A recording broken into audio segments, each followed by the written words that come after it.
In the coming China wars, business analyst Peter Navarro looks at China's trade strategies and the internal and external threats they pose. His talk from the University of California, Irvine, is about an hour 20 minutes. It gives me great pleasure to introduce our speaker tonight. Professor Peter Navarro has a PhD in economics from Harvard University.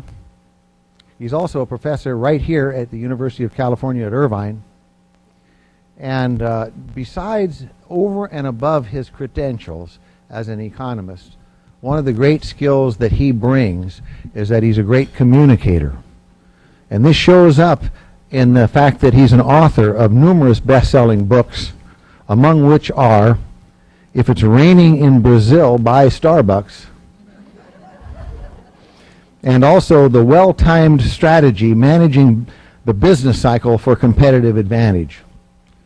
He's also been written up in numerous popular publications, and among these are Barron's, Business Week, the LA Times, the New York Times, the Wall Street Journal, and the Harvard Business Review. He was recently called to testify before the House Ways and Means Committee on tonight's very topic. And now we consider that he's called to speak before the Inside Edge on his latest book, which is The Coming China Wars, Where They Will Be Fought, How They Will Be Won. Let's welcome Professor Peter Navarro.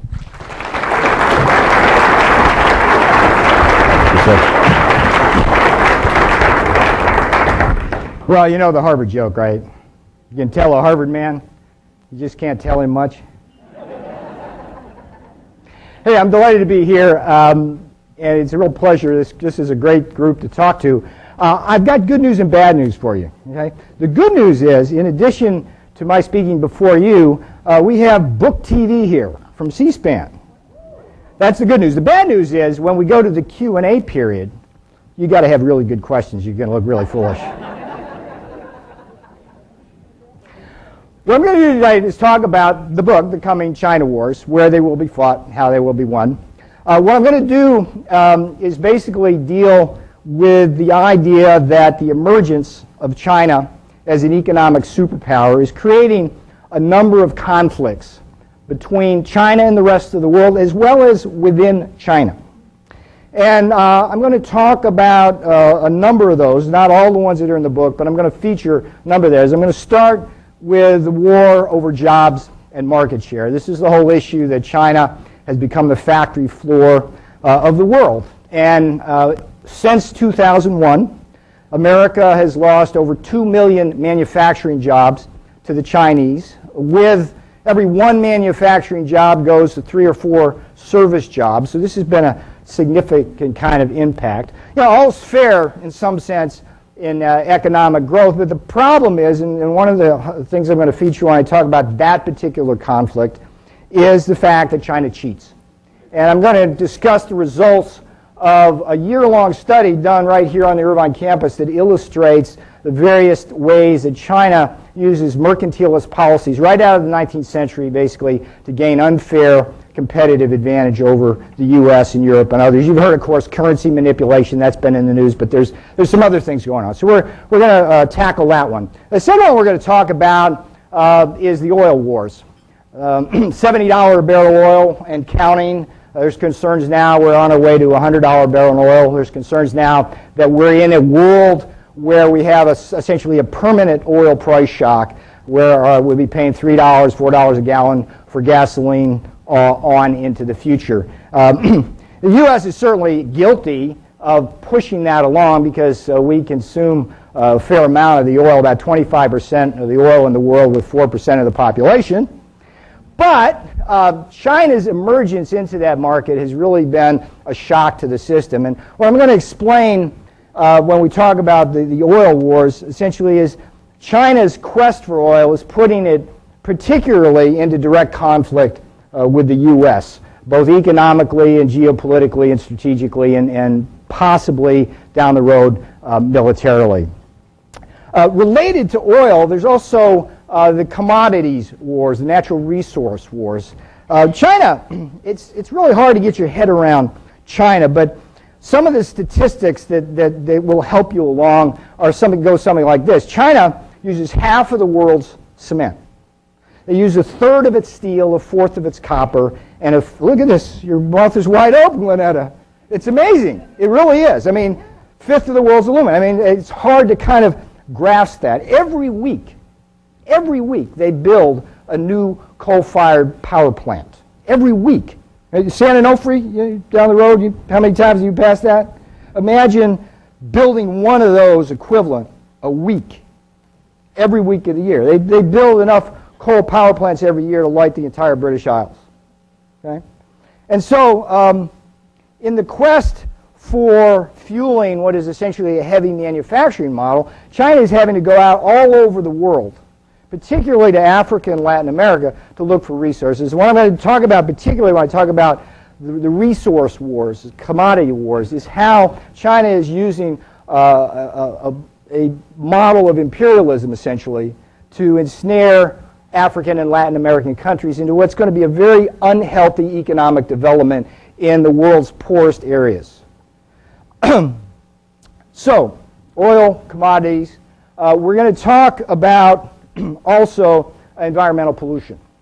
China, 16 of the world's 20th dirtiest cities are in China. All of its rivers are severely polluted. I'm going to talk about, there's just, I don't know, how many, see the level of international sophistication here. How many subscribe to the Financial Times in this room?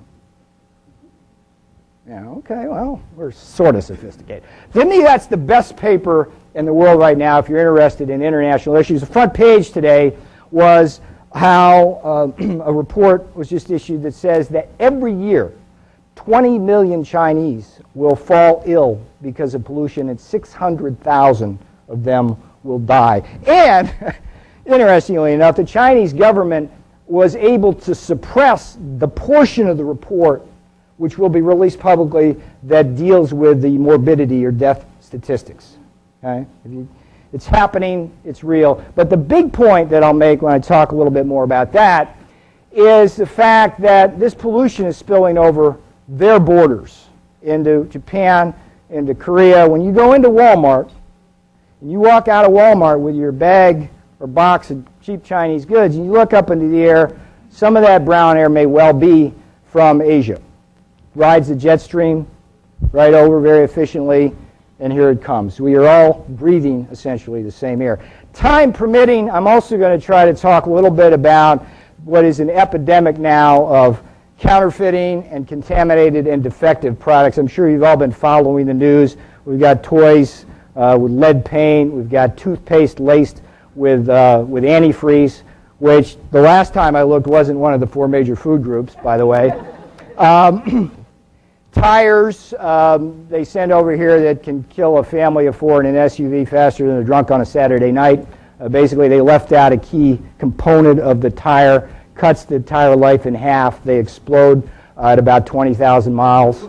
And if you happen to be making a wrong turn, literally, it might be your last turn. So we'll get to that if we have time. And then the most favorite part of any talk I ever give is the questions, and again, that's when the pressure of book TV is going to be squarely on Glennetta's shoulders and everybody else in this room. So, anyway, before I talk about all of those coming China wars, I do, however, want to talk a little bit about how and why I wrote the book, because I think that's always kind of useful to people when they kind of get a behind-the-scenes look at how these things evolve.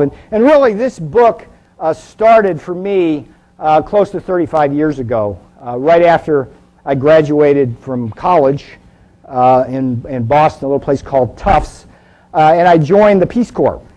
And I had a really hardship post. I went to Thailand.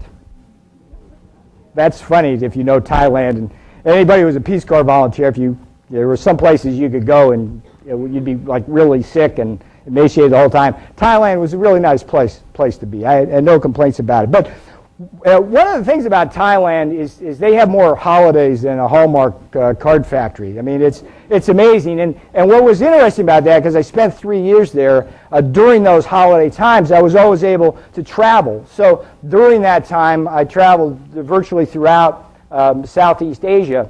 And one of the enduring lessons of the time, and this was in the 70s, was how thoroughly overseas Chinese had embedded themselves in the entrepreneurial sector of all of these countries. Essentially, then and now, overseas Chinese run the countries of most of Southeast Asia. The one exception, of course, is Burma, which threw out the Chinese and the Indians and other ethnic groups and kind of closed themselves in. But virtually every other country is run at the business level by Chinese. And it struck me at the time that how ironic where you have a people who are so good at doing business basically alongside a country, mainland China, which essentially had expropriated all property and wiped out essentially all kinds of entrepreneurship.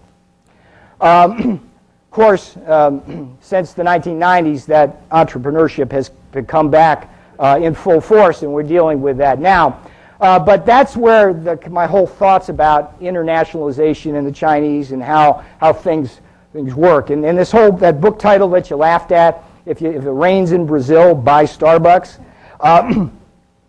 What that means, that book was actually an investment book. And what it means is that if it rains to break a drought in Brazil, coffee beans will be cheaper.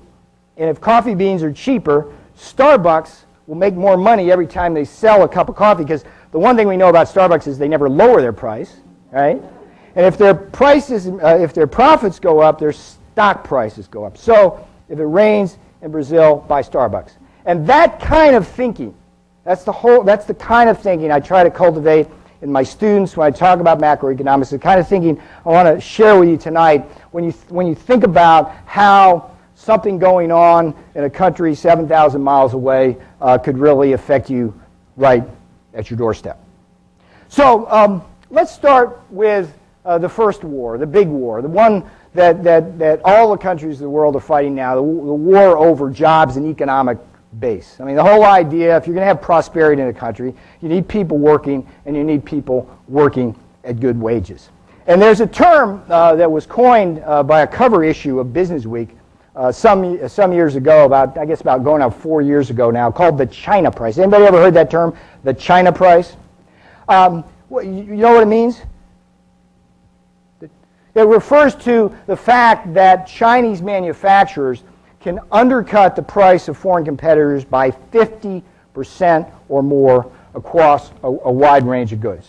It's incredible. And I'm in a business school, I teach macroeconomics, and it's like, I got to figure out how they do this. Because starting in about the year 2001, the China price became a fact of life for everybody in business. And it's one set of facts if it's simply a country with a cheap labor, a well-disciplined workforce, and an ability basically to produce at a lower cost. It's quite another thing, however, if that competitive advantage is derived from essentially unfair trading practices. So what I did with a group of about 100 MPA students, we spent a year looking at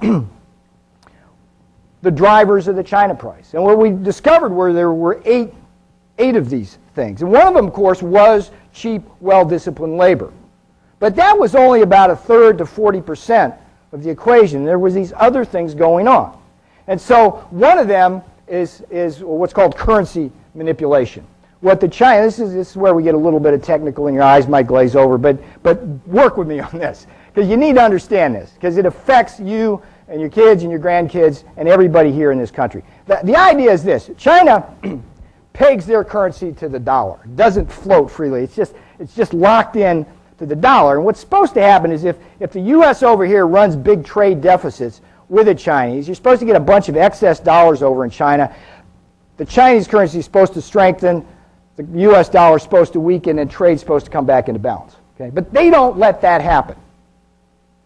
And the way they don't let that happen is they take a lot of our excess dollars that we spend in Walmart that go over to China, and they bring them right back across the pond, and they buy U.S. government treasuries. China has, again, this is the scale and scope of things, China has $1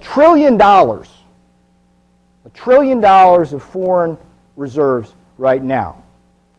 And $800 billion of those reserves are estimated to be in U.S. government paper.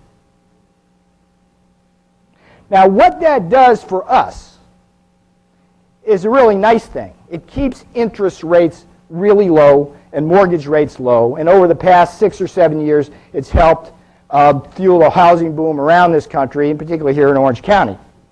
And the joke there, of course, is, I turn to my wife and say, hon, I always wanted to live in $1 million home.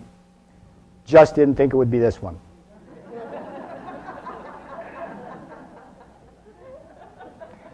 Thank you, China, for that. But China's doing that not because they want to keep our mortgage interest rates low or interest rates low. China's doing that because they want to keep stuffing the supply chain of Walmart with goods so that they can keep, essentially, their people employed. Okay? And what currency manipulation does is acts as a giant tariff on U.S. exports and as a giant subsidy to Chinese imports into this country. And the problem is that we're running a $250 billion trade deficit with China. Those are big numbers. 25% of our deficit is with China, trade deficit. But if you X out oil and you just look at goods, it's about 50%. I mean, it's huge. It's huge. And that translates into the loss of jobs. And we're not doing so bad here out in California. The coast, it's like Long Beach loves it. You go up on you cross the 73 toll road and you look out in the ocean. You can see those tankers lined up into Long Beach, and San Francisco's doing pretty good. But you know what? You go to Detroit, the housing market in Detroit, I mean, that place looks like ground zero. There's things going on here. It's not just loss of jobs, it's also downward pressure on the wages. Currency manipulation. The other things we found out were blatant violations of the World Trade Organization rules. China joined the WTO in 2001, and basically that gave them carte blanche to get into our markets. Okay? They promised to abide by the rules. But if you're a Chinese businessman, got John here. Suppose, John, I say you want to open a business here in Guangzhou, okay, southern China. I'll give you subsidized electricity and water rates. I'll give you free land. I'll loan you a bunch of money. And by the way, if you have any trouble paying it back, you don't have to. You think you could do business that way? I think you could probably do business that way. So, currency manipulation, export subsidies, counterfeiting and piracy. I won't ask you all to admit whether you have a counterfeit Louis Vuitton bag or a guy. Whoever went to China and picked up a Steven Spielberg movie for $1 on a DVD that was counterfeit. Okay? But the message to you that I want to give you is that it's not just those things. It's literally A to Z. Auto parts, batteries, condoms, elevators, refrigerators, Zippo lighters. If we're making it here in the U.S., they're faking it. And from, again, a competitive advantage, what does counterfeiting and piracy do for an entrepreneur in China? They don't have to pay research and development. They don't have to pay marketing. And they don't have to pay information technology or IT expenses because they just take the software. Okay? So it gives them an edge. And, of course, the fourth and fifth portions of the China price are the laxest health and safety and environmental regulations in the world. And again, if you're not putting scrubbers on your coal power plant, if you're not giving your workers safety equipment, you're saving money, and that gives you an unfair advantage. So in this war, the U.S. is losing this badly, but you know who's getting hurt worse? It's the Mexicos and the Cambodias of this world. Because China is as many jobs as are moving out of here, those developing countries are getting hurt even more so. So that's something we're going to have to deal with at some point. And if for no other reason, then we can't keep giving the Chinese in excess of $70 billion a month on our trade deficit. Okay? By the time 20 years from now, we'll be in hock to them, and we won't basically have any claim to assets. So that's one we have to flag. Now, let's segue over to oil. I remember the 70s and the oil embargoes. Does anybody know who was the first country to slap an oil embargo on another country?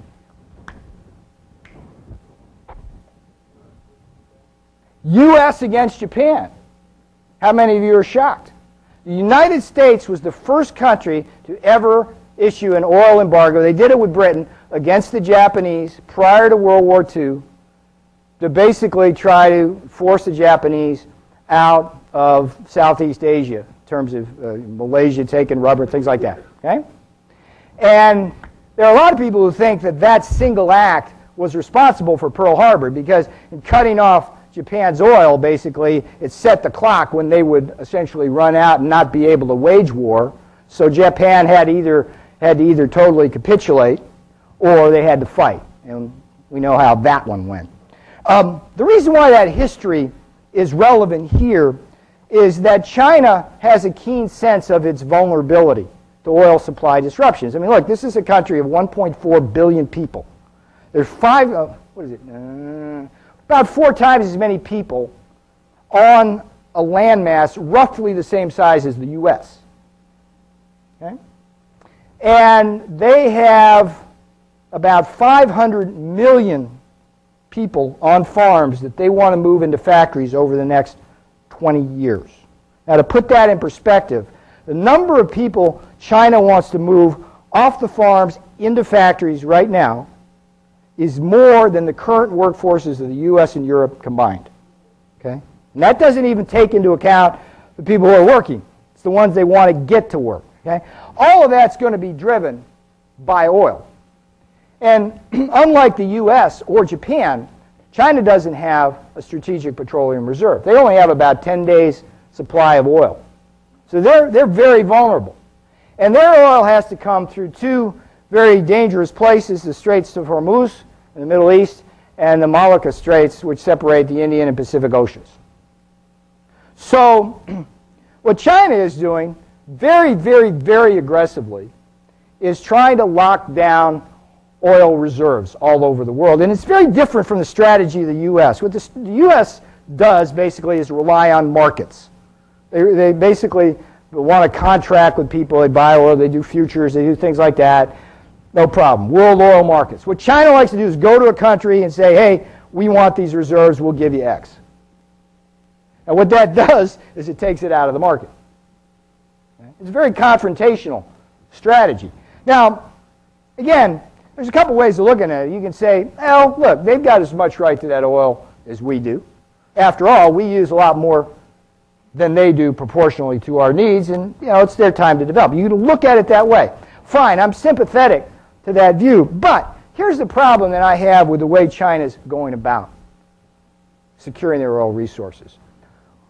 One of the favorite things China likes to do, basically, is to cut deals with countries that wind up creating havoc with the rest of the world. And I'll give you a couple of examples. Darfur. We know about the situation in Darfur. The genocide going on in Darfur. For years now, the United Nations has been trying to crack down on that situation, send in peacekeeping forces, trying to get that under control. The single greatest reason why there has been no resolution to that conflict is China.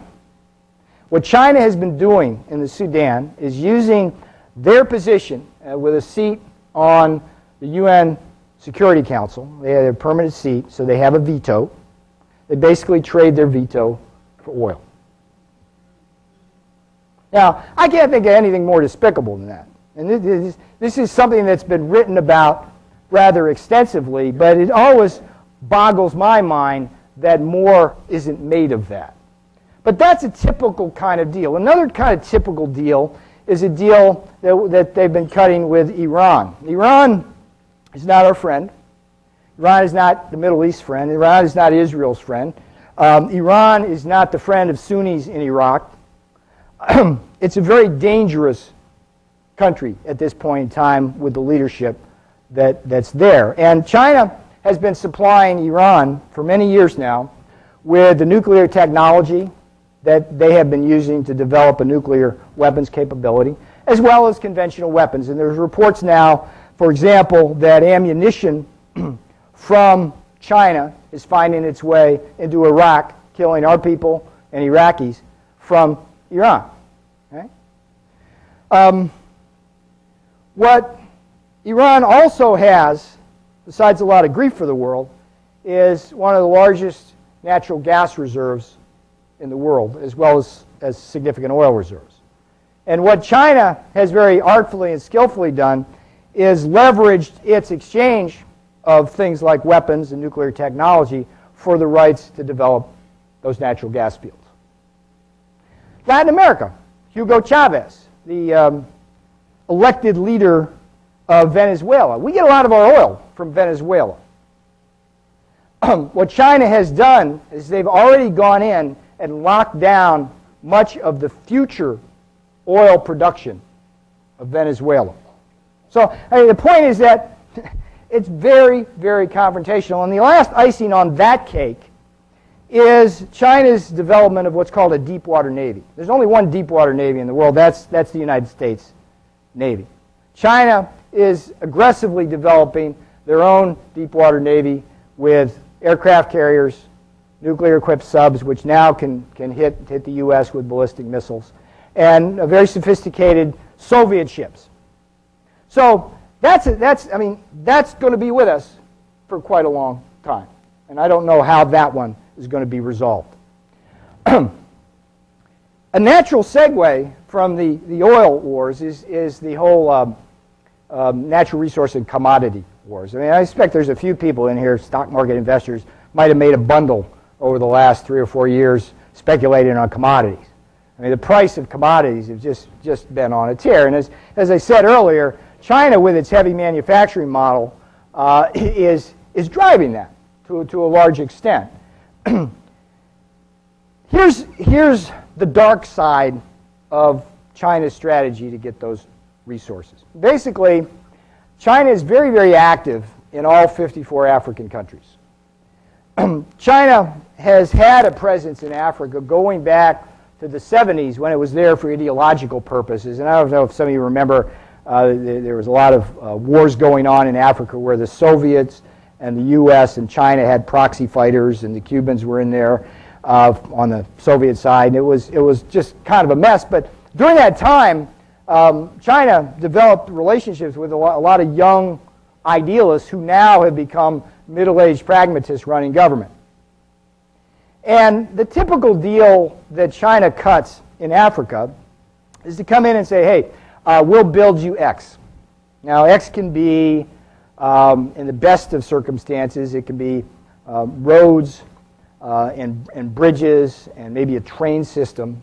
In the worst of circumstances, it can be presidential palaces and armed forces for dictators. But what China does is they loan these nations a bunch of money and build their infrastructure. They bring in teams of engineers and workers, build a lot of this infrastructure. That's all good. Okay? But it's a devil's bargain, because basically what China is doing is building an infrastructure to extract the natural resources of the country, to take back to China, turn into finished goods, and then bring back to the world, including those countries, to sell at cheap prices. Okay? And the way the typical deal is structured is, it's like I give you the money, you sign deals, essentially, that give us rights to develop your natural resources, and bilateral market deals which give us access to your markets. And this, I mean, look, again, I'm a macroeconomist. That's macro is about jobs, recession, depression, inflation, things like that. It's like the worst possible model for development in Africa is one in which all you do is get rid of your natural resources for cash which goes to a few of the elites, which then goes to Swiss bank accounts. And it's happening all over Africa right now. The best model of development is for these countries to be able to use those natural resources to develop their own indigenous industries, build finished goods, and then send them to the world. But that's not what's happening. That's happening in Africa. It's happening in Latin America. And the G7, which is the group of the developed nations that meet, I'm sure you've heard of that, as well as the OECD, are very, very concerned about this. So this, again, this is one of the wars. I don't know how it's going to turn out, but I know the direction it's going, and it's not going in a direction particularly good for Africa, and to a lesser extent, but a significant extent, Latin America. All right. We've done jobs, we've done oil, we've done commodities and natural resources. Let's talk a little bit about the environment. Just last month, China surpassed the United States as what? The biggest global warmer, the biggest emitter of carbon dioxide. We've been the biggie, but China just surpassed us. And what was interesting about that is they did it about 3 or 4 years faster than anybody thought they would. That's how fast they're growing. And on that note, by the way, 3 decades, GDP growth rate 10% a year roughly, doubled the size of their economy 3 times. Okay? By comparison, we grow about 3%, bigger base of course, but we grow about 3% GDP. Europe about 2%. Okay? They're just flying. Okay? Now, as I said, they have this heavy manufacturing model. That's what they've wedded themselves to. Very different from India. Very different from India. India's got big population. India's economy is growing, not as fast as China, but it's growing robustly. We know what India does. They do high tech and they do services. Okay? Some manufacturing, but nothing like China. Now, again, we need to do scale and scope here. You go to China, it's like, hey, I went to China. Where'd you go? Oh, I went to Beijing. Went to Shanghai, took a nice trip down the Three Gorges Dam River. Yeah, it's great, wonderful. Yeah. Okay, well, I guess you didn't go to China. China has over 100 cities with 1 million people or more. China, as I said earlier, 16 of the 20 dirtiest cities in the world. How many have been to Beijing? Yeah, well, you know, I mean, you feel it here, you can't see that much. And the thing about China, well, in the rivers, let's talk, I need to lay out the stats for the rivers too, because the rivers, they get 7 major rivers. Every one of them is significantly to severely polluted, and the coastal seas. I mean, the place, it's just, I mean, it's a tragedy. It's what I call it in the China Wars book, a global tragedy of the commons. Okay? And there's an epidemic of cancers and diseases in the countryside because of all this. As I said at the outset, the latest reports 600,000 people are going to die a year, 20 million are going to get sick. Okay? But put that all aside. I mean, there's going to be the hard-hearted conservatives who say, hey, you know what? If China wants to pollute and sell us cheap goods, that's their problem. We'll buy the cheap goods. The problem here is that pollution doesn't know borders. Okay? One of the interesting things about China that you may not know is that a lot of it's desert. Did you know that?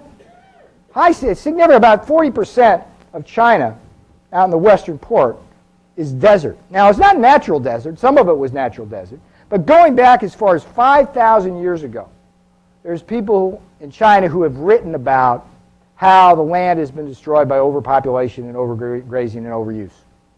Okay? And one of the things that China's tried to do to tame the West, because the West is kind of this area where there's a lot of ethnic groups, they've done this strategy called the Hanification of that area, which means they send out ethnic Chinese into that area. They get them to develop what's generally steppe land. Okay? It's not farmland. And they plow it, they try to plant, and it lasts about 3 years, and then it doesn't work. And then the land has lost all its natural protection, and the sand just drifts up. So you have these sandstorms. Now, first time I learned about sandstorms, I think, yeah, no big deal. But the sandstorms that they have in China now are on par with typhoons and hurricanes. These things are like really, they dump tons and tons of sand, not just on cities in China, but this stuff goes across to Japan and Korea. And they've had days in Japan and Korea where they had to close the airports, close the schools. I mean, it's really kind of horrific stuff. And in addition to that, as I said earlier, the jet stream way up there, okay, if you imagine the heartland, the Rust Belt heartland of China, where they don't have a lot of air pollution controls, mercury and other toxins are going up in the air along with the usual carbon dioxide and all the other stuff that's in the smokestack, right? Goes up into the jet stream and very efficiently comes our way. Okay?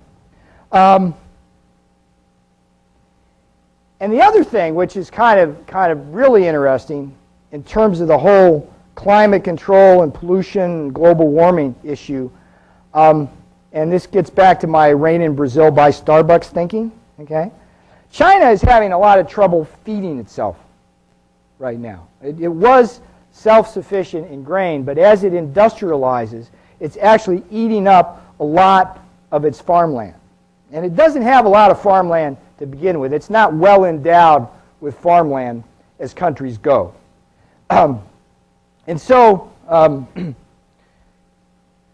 some years ago, China elevated their subsidies for growing grain. At the same time, as people are getting richer, follow me on this one, what do? They eat more meat, right?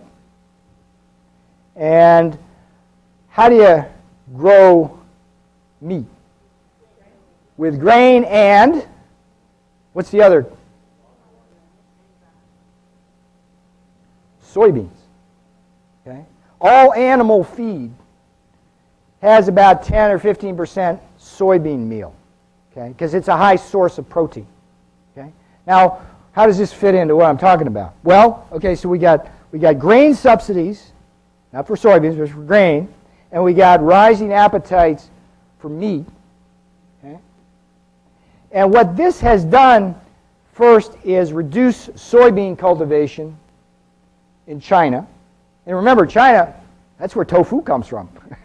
They've been eating that stuff for a while, right? But the reduction of soybean cultivation in China, coupled with the increased demand for meat and the indirect demand for soybean meal, has sparked a virtual soybean boom where? Anybody know? Not here. Not here. We grow a lot of soybeans here. In the Amazon River Basin. The Amazon River Basin in Brazil and Paraguay principally. Okay? And what we're seeing now, what we've been seeing for about a decade now, is a very, very rapid destruction of the Amazon rainforest. The way it works, first of all, there's very little property rights down there. It's kind of like a frontier mentality, and it's what laws they have are broken because of corruption. So loggers come in and they cut the trees down, and then what do with the trees? They burn all of that stuff. It's a kind of a slash and burn. Sometimes they don't even cut the trees down, they just burn them. And you see these big trees are so big that they'll burn for up to a year. They'll continue to smolder for up to a year. Okay? And then once they clear the land, the ranchers come in.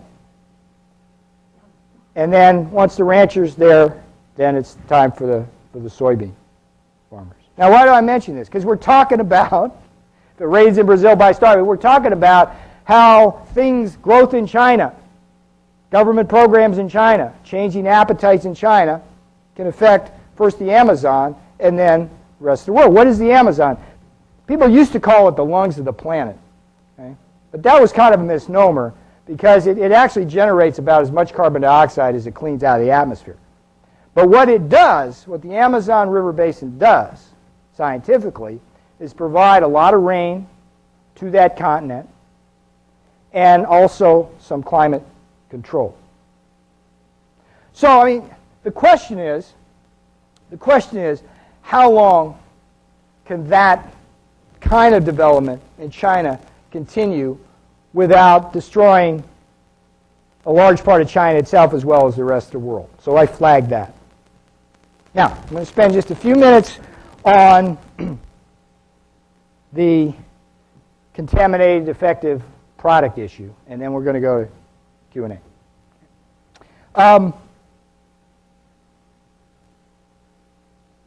Tires, toys, toothpaste we've learned about,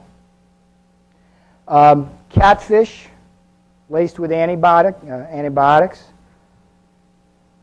Lipitor with no active ingredients, auto parts that are fake, brake pads. You want your kid in a school bus with fake brake pads, condoms that can break, danger of STDs. You can name just about any product, and I said earlier, there can be a China connection and a China problem. And the question is, my favorite gross story of all time happened this last week. I don't know if you saw the pork bun scandal. Anybody see this paper? You see this? Yeah. Okay.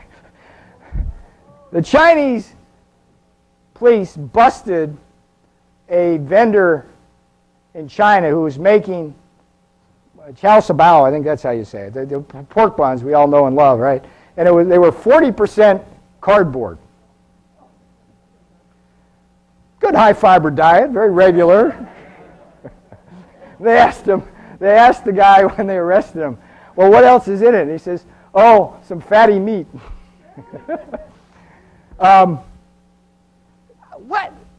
What's going on when people in the country... Oh, let me tell you the other gross story. I got to share you with this because you have to understand the mentality. Okay, there was another incident where pig farmers would take their 210-pound pig, stuff a hose down the pig's mouth, and pump in essentially 30 or 40 pounds of wastewater before shipping it off the market.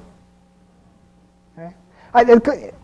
How can that happen? Okay, so here's the issue. We go back to where I started here with the China price. Remember I told you about the lax regulations? I mean, there's no essential regulations there, so that's a problem. If there are regulations, they're likely to be countermanded by corruption. I don't know if you saw they recently, I don't know if the corpse is even cold yet. They just killed capital punishment the former head of the Food and Drug Administration in China for accepting bribes that led to poisonous drugs being put on the market. So, I mean, corruption is absolutely rampant. If I'm a consumer advocate, and this is my bully pulpit, this doesn't work in China. The more likely result is I'll be bullied, beaten, possibly killed, so there's no consumer advocacy. I know there's some of you out there who hate lawyers. I mean, who doesn't, right? But there's no tort system in China. You can't really sue to get your money back if they kill one of your loved ones or harm you. So there's none of that. And then, I mean, it's not like they're doing it to us. They're doing it to each other. It's just like, it's just out of control. And this bureaucrat from China announced this week, very, very piously, says 99% of the products going into the U.S.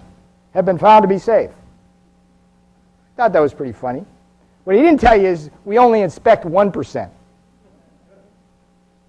And the enduring fact of China is that whatever their market share is into our country, their percentage of defective products or contaminated products will be much higher.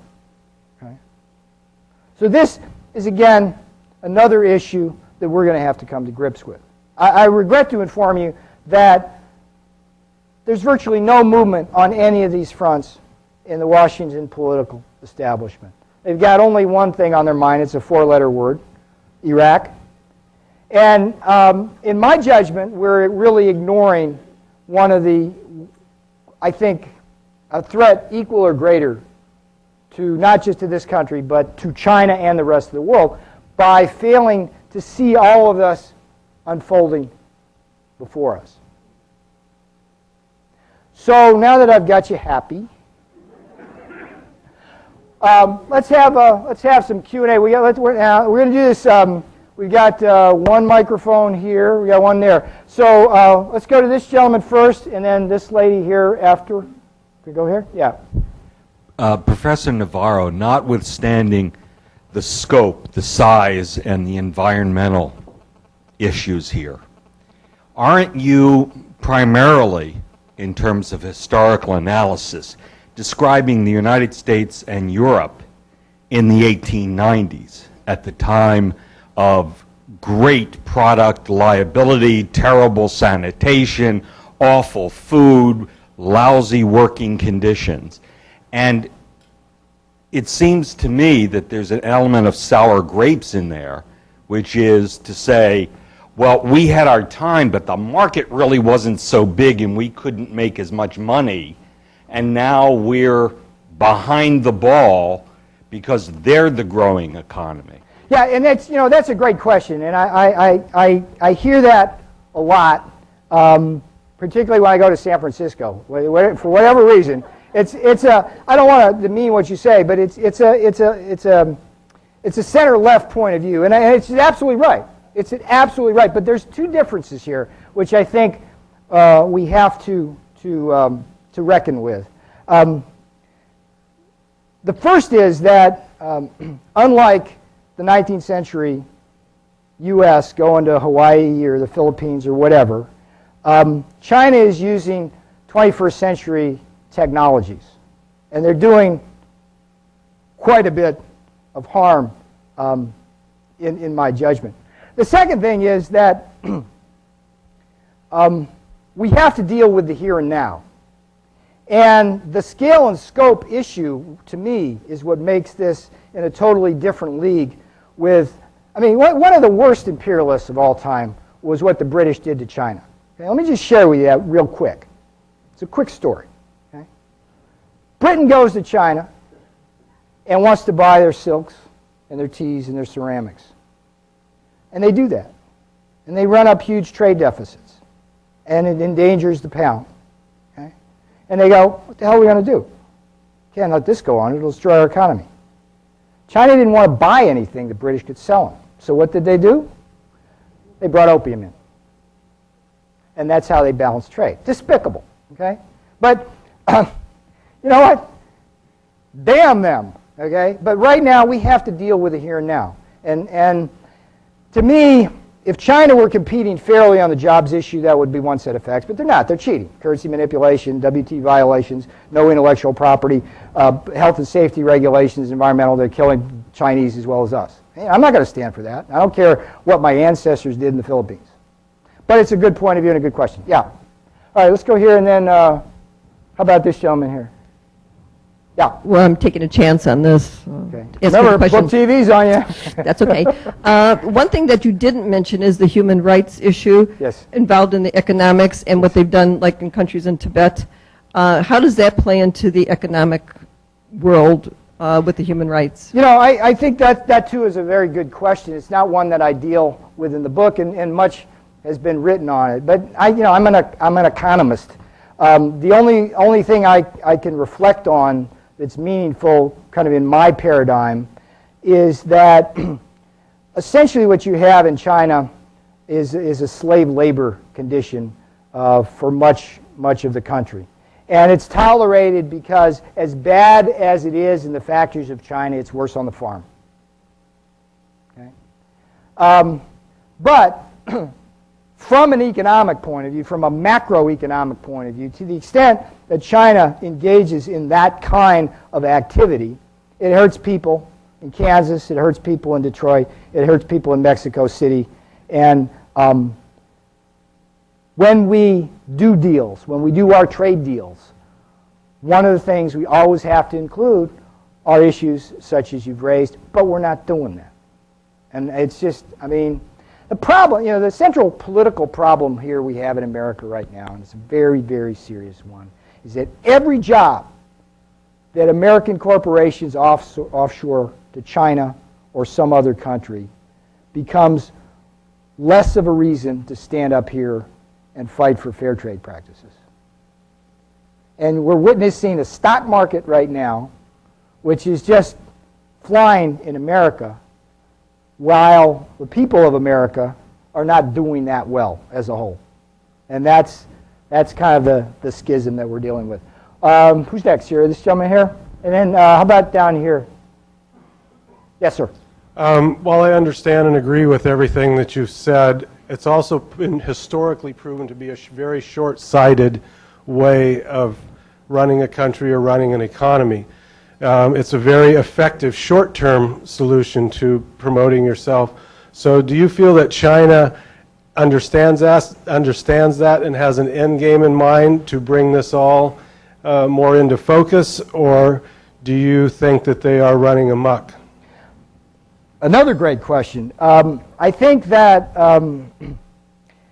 to talk about China in some kind of unilateral dimension is impossible. There is the central government of China, but within the central government, there's 2 points of view. And then, beyond the central government, there's the local and regional governments, and that's really where much of the problem in China starts. I mean, the central government wants to have strong environmental laws. They want to have some kind of clampdown, but when you get out into the provinces, the local governments basically let business do pretty much anything they want. You know why? Because often the local governments are actually the businesses. That was the deal Deng Xiaoping cut.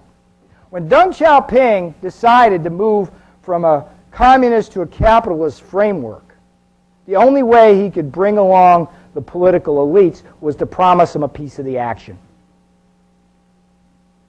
And so I personally think there's a few visionaries in China who understand what's going on, but I think largely they're running amok.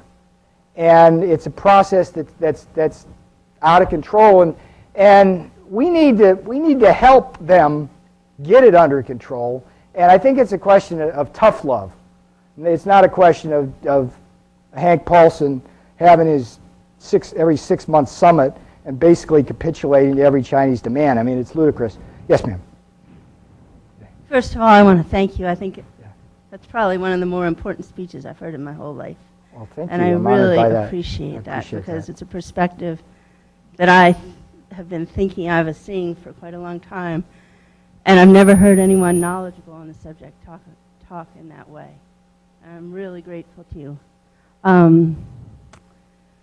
So I had a question. I guess I had a comment, which is that a couple of years ago I was talking to a doctor with whom I practiced, and I was saying, you know, it's just going to be a matter of time before China nationalizes all the investment that we've made in China, and the United States won't be ruled by by the United States any longer. He said very few Caucasians know that. Yeah. And it was chilling, and I think that it's general knowledge in California anyway, in the Chinese communities, that's their perspective. Let me reflect on that. But I have a question. Oh, go ahead. Go ahead. Let me address that, and then we'll come right back to you with a question. Here's the way it works. It's like $1 trillion in reserves. Right now, it's going into buying treasury bills. Okay. As they move to $2 trillion in reserves, and as pressure grows on China to let their currency float upwards, they'll start to do that. But then what they do then is do what they're doing now is they've established these equity funds. And they're taking positions now in companies in the U.S. And as soon as they do that, they begin to influence decisions over things like offshoring. And then in the third stage, they simply buy the companies outright. China has enough in their reserves right now to buy one company on the Russell 2000 every day and within 8 years own the whole thing. And the Russell 2000, for those of you who don't know, that's like the creme de la creme of our small cap stocks in America that make this whole country go through the future. Go ahead. My question was that I was really disturbed when Google was willing to relax its standard on on censorship Yeah. in order to get into the China market. Yeah. And it occurred to me, if China can buy China censorship in China, why can't they buy censorship in the Here, U.S. yeah. with those same dollars? Well, I'm at a business school, and one of the tragedies of modern business schools is that they don't generally require ethics courses. There's some schools that do, but mine doesn't. And, you know, it's like when we talk about it in faculty meetings, there's some professors who kind of even look down their nose the idea of it. They say you can't teach ethics or whatever. Okay, but I can tell you this, that whenever an American goes to China, they're immediately confronted with a whole portfolio of ethical issues. I mean, do you buy into the Guangxi where you spread out money to get your permits and get some influence? To do that. Do you knuckle under to the demands to transfer your technology, which is sensitive, possibly military technology that you're not supposed to give them, but you might be forced to if you want to enter that market? Or if you're Google or Yahoo or Microsoft, do you do what Google, Yahoo, and Microsoft all have done, which is to basically engage in self-censorship in order to be a participant in that market? And those are very, very thorny ethical issues. And it's basically the problem, you know, it's like Google goes, well, look, we got to play along because if we don't, and we're the kind of take the moral high ground, Yahoo's going to get in there and steal the whole market. Okay, that's like the ugly side of the whole thing. So, you know, the question is, you know, where's the government, where's the leadership, where's the political leadership in all of this? And the answer is, again, it's thinking about the Middle East and not China. Okay, who's next? We got, okay, yeah, go ahead. Professor, could I ask you a question, even though I'm the mic runner? Wow, you know, he who has the mic rules. Go ahead. But let's get somebody else going with the next, back there in the green there. Yeah, go ahead. You alluded to it a couple of times, and I was wondering if you'd be interested in elaborating the connection between Walmart and China. Oh, sure. In fact, one of the last time I was in China, one of the most interesting things I saw in China was not the Great Wall or the terracotta soldiers, but it was Walmart. I went to this Walmart in Dalian. It was underground, and it was so cool. I mean, it had like this whole, I don't know, it was like a football field worth of vats full of dim sum, different kinds of dim sums, frozen dim sums you could take home and stuff like that. And you know, the question I had when I was in there is, let me see, if this is like a mirror image world, will all the products in here be American? Look, the Walmart connection is basically this. I mean, Walmart, years ago, very aggressively decided that China was the place to get their cheap goods. And they've gotten real goods, they've gotten fake goods and everything in between and stuffed them into their supply channel. They've gone over there and developed the market as well. I mean, if anybody knows how to play China for business sakes, they're doing it, okay? And they're the purveyor of the cheap Chinese goods. But look, I mean, lesson of economics is that the price of a product doesn't always reflect its social cost, okay? And what I'm trying to do here today, and maybe not as subtle a way as I could, but explain to you that those cheap Chinese goods have some significant social costs. They raise our gas prices at the pump. They raise our military budget because we have to deal with China in places like Africa and Latin America and Iran. They raise our FDA regulatory costs because we have to increase our monitoring and policing of things. And we're not, as a country, recognizing that. And Walmart, I mean, Walmart's doing what Walmart does. And yeah, it's partly Walmart's fault, but to me, it's clearly a lack of leadership on this issue. If there's anything you got to come away with tonight, there's a lack of leadership on this issue. I mean, look at all the presidential candidates on either side of the aisle. There's only one talking about China, and he's got 1% of the vote, and he's a fringe kind of guy. And you know, Hillary won't deal with this issue. Juliana won't deal with this issue, and nobody's dealing with this issue. Sir, in the back. First, I wanted to thank you for your your book. I had the opportunity to read it over the last couple of days. I found it to be the most enlightening and perhaps scary book I've ever read. Incidentally, we have about 60 copies of it, so if you want to get one, be happy to sign a book for you afterwards. Okay. Probably with a Sharpie from China. Mike? No, but it's probably banned in China. Go ahead. Yes. I'd like to make a comment and then follow it up with a question that it could be argued that China represents far more of a threat to the United States than the Nazis or Japan ever did. And I look around personally, I'm concerned. I see our Marine Corps Air Station at Tustin being converted into a shopping center selling Chinese goods. Goods, yeah. We may not have a military option even in this particular case. And I have an issue of seeing Bush going hand in hand to the Chinese to borrow money to wage war against them, and obviously I don't think I'm going to fund that. My question is this: in light of the seriousness of this whole thing, and particularly, Nixon, as I understand, said that there would eventually be a confrontation between the U.S. and the Chinese would win. The only option we had would be to put it off as long as possible. What can we do?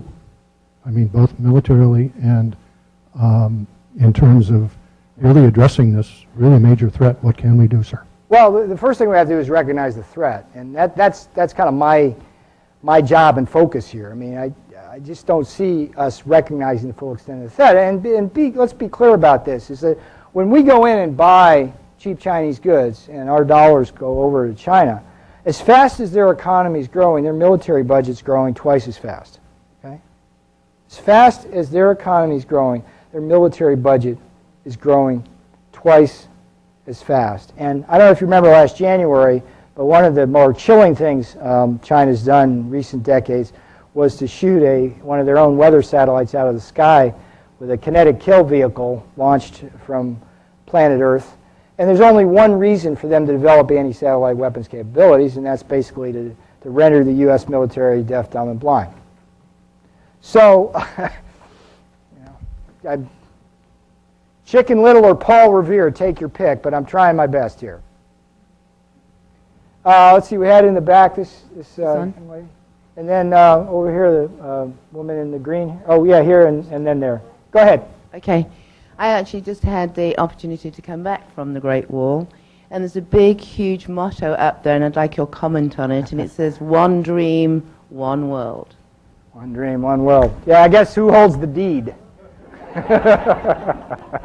One dream, one world. Who owns the deed? It's like there's. I think this woman's comment.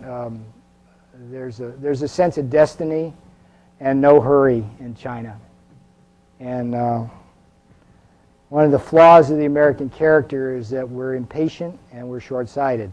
And when you're working against a country which has just the opposite point of view, one of the things I always like to say is don't play checkers in a chess world. And I think we're playing checkers right now. We'll go here and then over there. Yeah, go ahead. Yeah. Since you're a macroeconomics, I'd like to address a question on macroeconomics. Sure. All the things that you listed today, the bad things that China has been doing. I was reflecting on our history in the United States. We've done the same things, including, peddling armaments and using Michael Porter's competitive advantage in any which way we can. And here we are, if you look at it as we stand here now, we are a consumption society, completely consumption society. We've hollowed out our manufacturing base, and we are completely skewed to the military-industrial complex, which has a tremendous influence in the government. So with this kind of nexus, what do you expect? The Chinese kids, my kids want to go surfing and dancing. The Chinese kids want to go studying and learn the technical skills. Yeah, here at UCI yeah. So what? Yeah. How can you blame? How can we blame China? This is a good question, and it's reflective of this gentleman's earlier observations. And again, I totally agree with what both you gentlemen are saying with it on one level. But let's do this. Let's forget about the U.S. for a minute. And let's just put ourselves in the shoes of a Mexican or somebody from Zambia or Zimbabwe or the Congo who's trying to get a higher standard of living and is dealing essentially with a juggernaut that's using unfair trade practices and imperialistic practices to suppress the economic dreams of those people who are not out surfing. They're just scratching the earth. So, I mean, let's not be U.S.-centric about this issue. It isn't about the U.S. ultimately. I mean, U.S. has to be a player in dealing with China, but so does Europe, so does Brazil, so does Africa, and so does Australia and Japan, whatever. All I can tell you is that the direction things are moving, it's going to be, well, I mean, the dedication in my book is probably the most eloquent thing in the book. It's to the children. And what I'm trying to avert here is essentially a catastrophe triggered by a set of economic events that are, echoing an earlier comment, running a bit amok. Okay, now we're here and then there. Yeah, okay, here and there. Okay. Yeah. We'll go till we stop. No problem. I used to live in Hong Kong. I worked for 3 years with the Chinese, with a Swiss company, so I used to go to China all the time. And there was a great respect because they were just brilliant. They were somewhat like predators. They really bought a lot of our technology so they could use it, and then when they didn't need us, we were gone. It's been coming for a long time. I mean, this goes back years. So none of this surprises me. What I think a couple of other things is going on simultaneously is that the social contract or the nation state called the United States somehow is crumbling or breaking down or needs a great deal of assistance to it itself. And that just the very fact that basically our entire focus is on Iraq when all these very important things are going on is indication of the actual population itself, sort of a head in the sand syndrome. And the other idea is that we've become basically a world combined with nation states and corporations running the show. And we actually do have power if we would actually even recognize what's happening. And I appreciate your voice here tonight because I think that Americans need to wake up. Americans need to pay attention to something other than abortion or these other sidebars that really have nothing to do with what's going on. But they are a great. I really enjoyed working with the Chinese, and part of the reason part of the game is to go against the rules. They love going against the rules in all areas of their lives, and it's actually a compliment to them to be able to do that. So it's such a very cultural thing, and we need to understand and have patience with ourselves as they have with themselves. They can wait forever. They will wait forever. And you described it, these very eloquent comments you're making. You describe it so well. It's like in Hong Kong.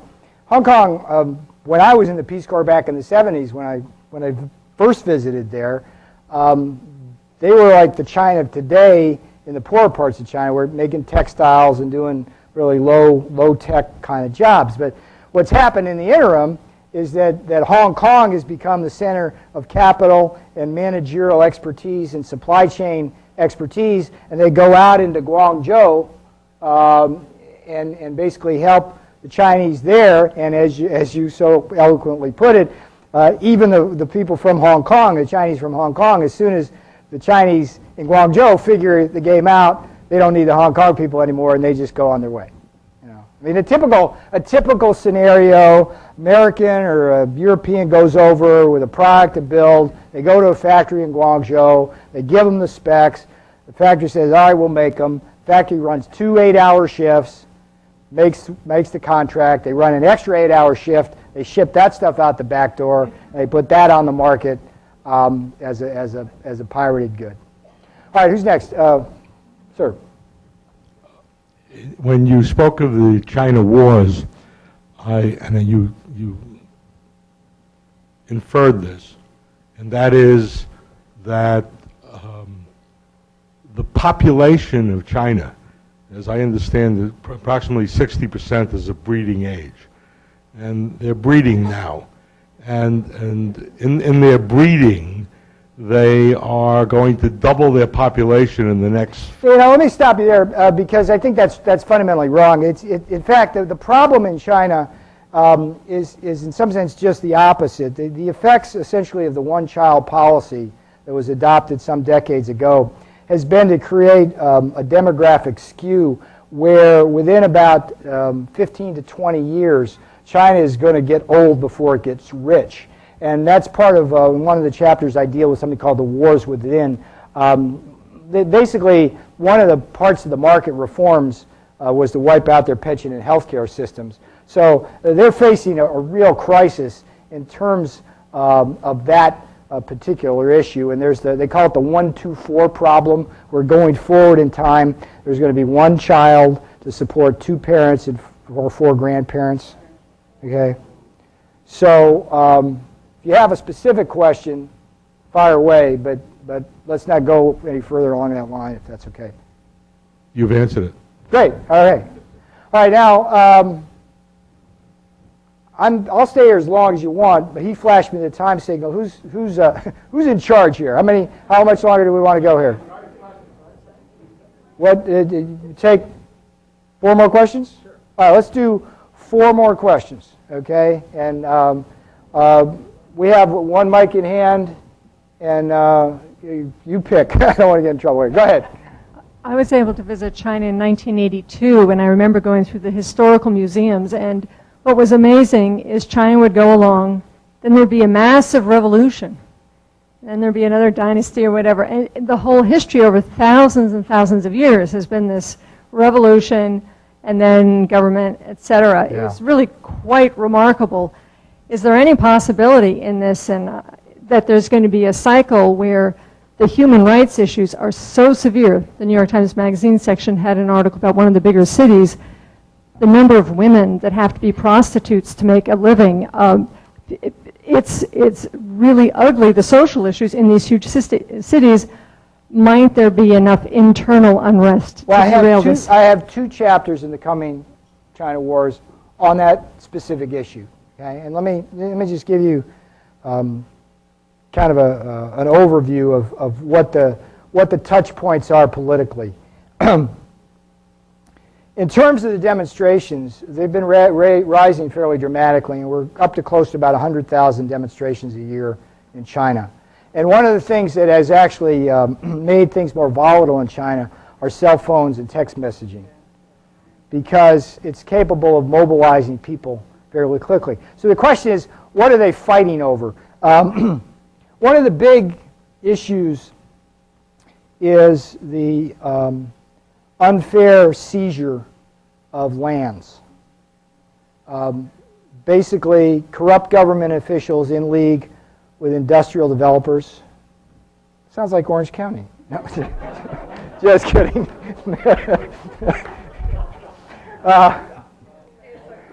Yeah, it's a global village. That's great. It's very common for businesses to work with corrupt officials, basically to take land from Chinese and not compensate them properly and not give them a place to stay. I mean, the Three Gorges Dam is like the poster child of that. They had to move over 2 million people off the land.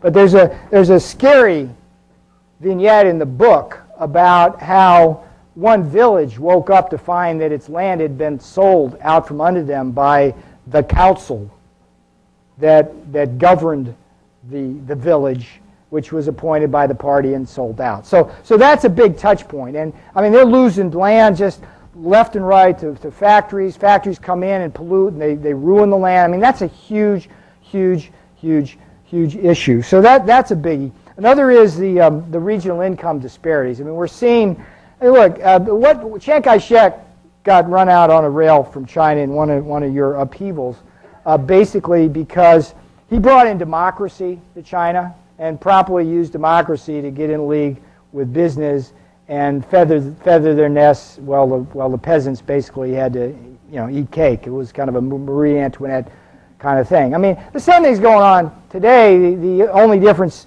is that the new elites are the Communist Party. I mean, the Communist Party if you're a member of the Communist Party, that's like a license to steal. Okay? It really is.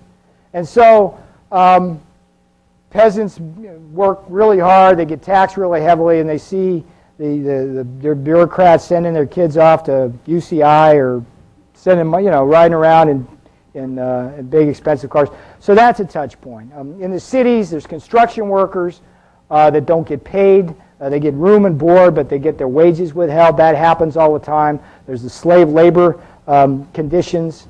There's the pensions, the Gray Panther issue coming up. So there's a whole lot of upheaval. And one of the reasons why China is running amok is because it has to keep everybody employed. I mean, as long as the gravy train keeps running down the track, no matter how many bad things it might be throwing off, it seems to work. But, I mean, if they have a significant recession, say after the Olympics, or any kind, the Three Gorges Dam collapse, something, yeah, I mean, we could see craziness again in China real easily. All right, who's next here? Okay, he's got the mic. My question has to do with what do you foresee happening as a result of these observations?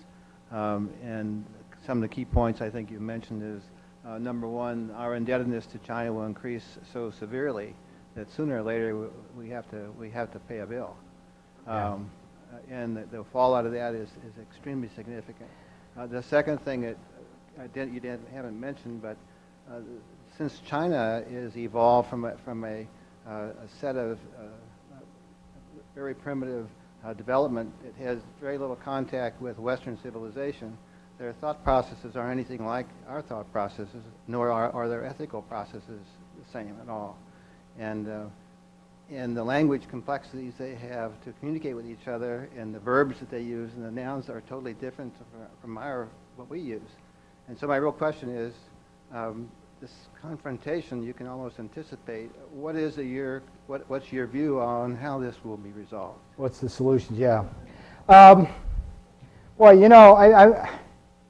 I have a chapter in the Coming China Wars at the end, which kind of lays out all the possibilities. Feel free to read that. But it's got to start with a recognition that there's a problem. And I don't think we're there yet. I just don't think we as a country are there yet. And we're a parochial people. And we have a political leadership which, I don't know. I mean, I don't know how smart Congress is sometimes. You kind of, if you think about how you run for office, in this country, basically what you do is you spend all your time asking for money. You don't spend all your time thinking about issues. You spend all your time asking for money. All right, let's go here. Yeah, and then we got one last one, and we'll get you all home. I have two questions. And the Two first, questions. No, I think they're good, though. Mentioned earlier that the Chinese people are patient. They can wait a long time. However, with the fast pace, the development, the manufacturing part of their economy, seems like that demand's really going to outstrip supply, especially of those oil reserves. When are the oil reserves that they're purchasing going to run out? And if I were Venezuela or Iran, I think I would not be very willing to pay the Chinese bill when it comes due. So what's going to happen with that situation? Well, I'll tell you what China's trying to do. What China's trying to do is, in the jargon of my profession, is to move up and across the value chain.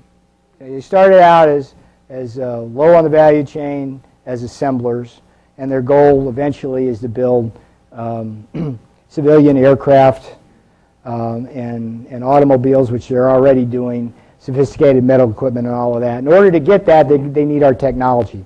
And then across the value chain is the manufacturing, but it's also the marketing, the design, and all of that. That was the second part of my question is, does it look like they're going to go the direction of, say, India with developing their... No, they're not. They're sticking with a heavy manufacturing model, but what they're going to do, basically, is they're going to try to dominate the higher value-added ends of the manufacturing model. Like I said, aircraft. And instead of just making them, they design them and things like that. So, and the key part of that, of course, is forced technology transfer. That's the deal you make when you go to China. You can have our markets access some, and you give us your technology. And then, as this woman so eloquently put it, as soon as they don't need you anymore, you're out the door. All right, last question. Now, look, the camera. Let's get the camera on this gentleman. This is pressure. This is big pressure. Well, the last question, it has to be the best question. I am getting We're a little panning nervous. the crowd here. Okay. I am getting a little nervous with that. A while ago you said that we should be a friend and help them and that we should use tough love. Yes, sir. And while I have questions about how we would tell somebody to not trade guns for oil or trade veto power for political favor, you have certainly shaken me up with your drastic story, which I believe. What can we do? Well, look, the foundation of any democracy is the grassroots and the people. And you just need to just spread the word. Talk about this issue. I mean, we need to move Iraq not off the front pages, but we need to at least move it side by side. And the funny thing it is, I sound like a pimp for the Financial Times, but I mean, that newspaper, if you read that newspaper, okay, I can assure you Paris Hilton is not on the front page.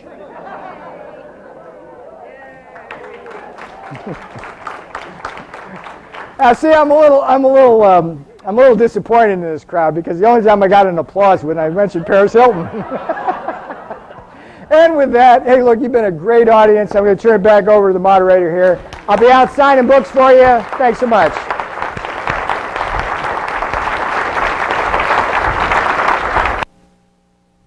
The Coming China Wars. Peter Navarro is a business professor at the University of California and author of If It's Raining in Brazil, Buy Starbucks. For more, visit peternavarro.com.